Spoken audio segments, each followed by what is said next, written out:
Hello guys, I welcome you to my channel which is about aerospace engineering concepts, problems and solutions. We are dealing with the rear fuselage design analysis concepts and the videos. In this video, as with the previous one, it was fuselage loads. This one will be a fuselage design calculations. So two approaches in the actual design are possible. Elastic design uses allowable or workable stresses which are obtained from say the 0.1% proof stress, which is we have already discussed in the last video, which is 186 Newton per meter square, incorporating a factor of safety, usually 1.5. These stresses are then combined with the actual loads to produce a sling and stranger sizes. Alternately, ultimate load design is based on the actual loads multiplied by an ultimate load factor, which then produces failure loads. The stresses involved are therefore the ultimate stresses. For linear system, the methods produce identical results, so that in this case, since the 0.1% proof stress is given, elastic design will be used. The working or allowable stresses are then direct. 186 divided by 1.5 is equal to 124 Newton per meter square. Shear is 117 divided by 1.5 is 78 Newton per meter square. The proposed fuselage section is circular as previously shown in figure 8.5. The design process is required to produce suitable stringer sections and a skin thickness, which we're going to discuss obviously in the next video. Suppose that each stringer or boom has a cross-sectional area which is b per meter square, and that the skin thickness is t per millimeter. The idealized fuselage section is shown in figure 8.8. So stress which are normally this we're going to discuss in detail. And stringer section, the direct stress in each stringer produced by bending moments mx and my is given by equation this one, which is this is rho. The equation a which is in section 8.1.3. diameters d is given. The different sizes of the diameter is also provided, where ixs is equal to iyy 40d square into 0.1294 square plus 0.25 square plus 0.353 square plus 0.483 square and plus 0.5 square divided by 2. That is ix iyy, that is will be this one. A positive value of mx will cause tensile stresses in stringers 2 to 12. There will be zero stress in stringers 1 to 13 and compressive stresses in stringers 14 to 24. A positive value of my will produce tensile stresses in stringers 8 to 18 and compressive stresses in stringers 6 to 20. Zero stress in stringers 7 and 19. Therefore, mx and my both produce tensile stresses in stringers 7 to 13 and compressive stresses in stringers 19 to 1. In the remaining stringers, the stress is due to mx and my are of opposite sign. Inspection of table AZ shows that mx and my reach their greatest values at each fuselage section. Section AA is diameter, D is 1.28 meter. Mx is the moment along the x-axis, and y-axis will be given as this. This equation will become this one at y and x-axis, that is rho is equal to this divided by b. At stringer 7, x is equal to 0, y is equal to 0.64 meter.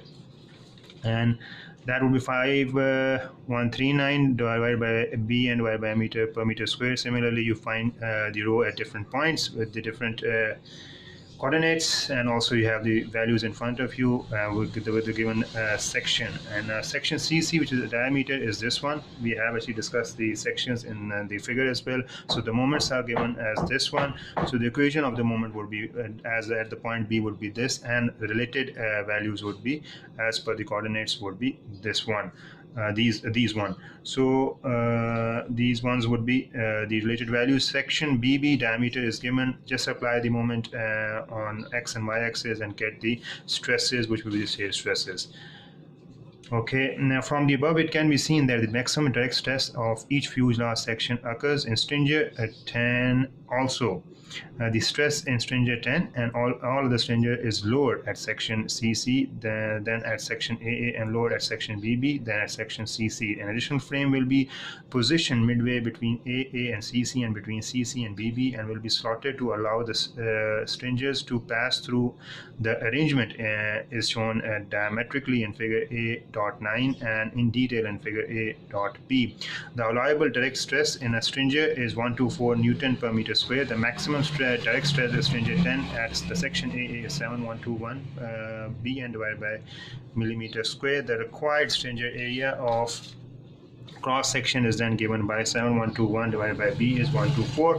That is to say b is equal to 57.4 per meter square. The z section stringer shown in figure A.10 has a cross section area 58.1 per meter square and will therefore be satisfactory. The maximum direct stress in stringer 10 at the section CC is this one. The required stringer area is then given by 5965 divided by b, which is 124, which is b is equal to 48 per meter square. The cross sectional shown in figure A.11 has a cross section area of 51.9 per meter square and is therefore satisfactory. This frame 1, frame 2, frame 3, frame 4, and frame 5 frames slotted to allow passage of stringers, arrangement of fuselage frames. So these are the arrangement of fuselage. This is the figurative representation when we have talked in terms of the length, in terms of the diameter, in terms of the length of the fuselage arrangement. So this is in front of you with different arrangement with different lengths at 55, 20, and 25 millimeter. And also you have the width as well, and this is also the all together arrangement of fuselage frames. So with these frames you will able to actually allow passage of stringers with the help of these frames with the different lengths and the different sizes and the different parameters. You'll able to actually allow the passage of stringers, and that is a way that may help you to actually get the detailed analysis as far as the data is concerned. When you have put in the values, you can find out the stresses as with the help of the moments along the x and y axis. So this is how it has to be done when we are talking about design calculations of fuselage. And this is, but obviously this is just a numeric, this is just a theoretical one. We'll able to actually produce a result with the help of a software as well, in presence of a test laboratory or in presence of some method that is aided to the computer techniques, with the help of the computer aided techniques, with the help of the laboratory, with the help of the test results. Obviously these fuselage design calculations can easily be calculated. Else, if there is no available model, even at a very basic model available, you cannot actually understand first of all the design, and later on that design converted into a computer aided result obviously is also difficult, because if you don't have any space, if you don't have any available field, if you don't have any available model, that it won't be possible, because this is the only way that is because we in these it is just a theoretical standpoint. We have to have some actual field and actual laboratory to test these results. If these are not available, obviously we cannot provide you the statistical animated movable result, which may help you to get just a quick 1 second result, 1 second animated result in front of you. You can analyze, you can just quickly see that what is the basic idea behind these design or the calculation. So if you don't have that facility, if you don't have that available storage or the space available, so you won't be able to get even a 1 second a 1 second animated result. That is the basic idea of working. But obviously if you are working on a theoretical standpoint, we expect from different researchers at the university, at different institutes, at different levels, working to just put in their efforts and put in their contributions in terms of comments, in terms of chat, so that we can move ahead in a manner that we may able to actually elevate our status of understanding towards different concepts, especially related to the aircraft. When we are talking about even starting from the basic level, we need, if you are working at a school, at a college level, working at a university, if you are providing any services as an entrepreneur, as a part-time worker, or as a self-employed, please do consider and to put in your valuable input, so that we can improve on the level of education, on the level of learning. So I'll hope with the continuation of the same concept, I'll provide the further videos. Till then, take care. Now next time.